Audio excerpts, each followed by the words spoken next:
विधानसभा निवडणुकीतलं resort राजकारण आपण सगळ्यांनी पाहिलं।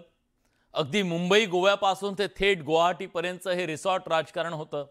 त्या राजकारणातून सत्ता आल्या उलथवल्या गेल्या, पण जे राज्याच्या राजकारणासाठी होतं ते आता गावाच्या नगराध्यक्ष पदाच्या निवडणुकीसाठी सुद्धा होतंय। एवढी प्रचंड राजकीय ईर्ष्या महाराष्ट्रानं याआधी कधीच पाहिली नव्हती। असं सगळं घडतंय। नगरपालिका निवडणुकीत हॉटेल पॉलिटिक्स।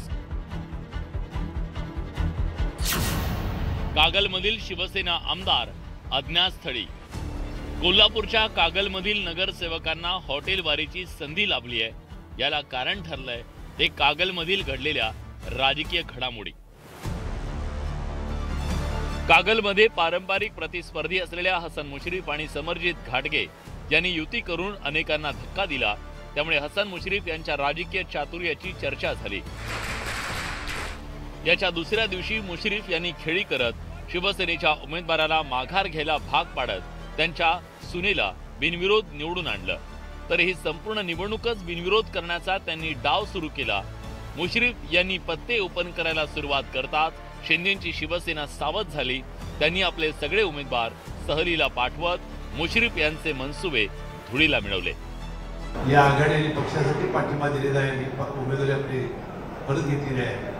त्याचा योग्य तो सन्मान राखणं, त्यांचं जे योग्य ते काम करणं आणि त्यांच्या पाठीशी खंबीरपणे उभं राहण्याचं काम आम्ही दोघंही करू असा विश्वास या निमित्ताने व्यक्त करतो। आणि आता आम्ही एकत्र आलेलो आहे एकत्र राहण्यासाठी। खरं म्हटलं तर गेले 10 वर्ष एकमेकावर भांडणारे प्रतिस्पर्धी विरोधक अचानक एकत्र आले आणि एकत्र आल्यानंतर त्यांची मनी पॉवर मसल पॉवर लक्षात घेताना खबरदारी म्हणून मी जे उभा केलेले उमेदवार आहेत त्यांना थोडंसं उद्याच्या माघारीपर्यंत बाजूला ठेवले आणि खबरदारी म्हणून जरी घेतली असली तर एक उमेदवार त्या संदर्भात आला नव्हता आणि त्याला आर्थिक आमिष दाखवून त्यांनी बाजूला घेतलेलं आहे। हॉटेल पॉलिटिक्सनं राजकारणातली ईर्ष्या चांगलीच वाढली आहे। मात्र या हॉटेल पॉलिटिक्सवरून आता चांगलीच टीका होऊ लागली आहे। राजकारण हे धण्याधांडग्यांचंच झालेलं आहे।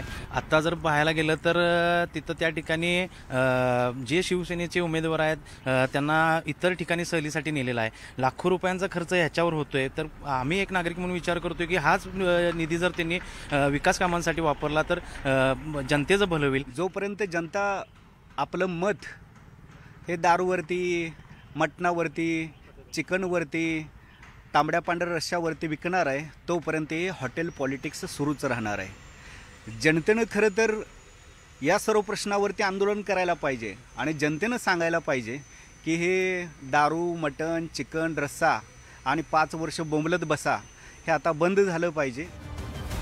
एकूणच राज्याच्या राजकारणात स्थानिक स्वराज्य संस्थांच्या निवडणुकीनं रंग भरायला सुरुवात झाली आहे। सर्वच पक्षांनी ही निवडणूक प्रतिष्ठेची केली आहे। त्यामुळे आतापर्यंत विधानसभा निवडणुकीपुरतं मर्यादित असलेलं हॉटेल पॉलिटिक्सचं लोण गावगाड्याच्या निवडणुकीपर्यंत झिरपल्याचं पाहायला मिळतंय।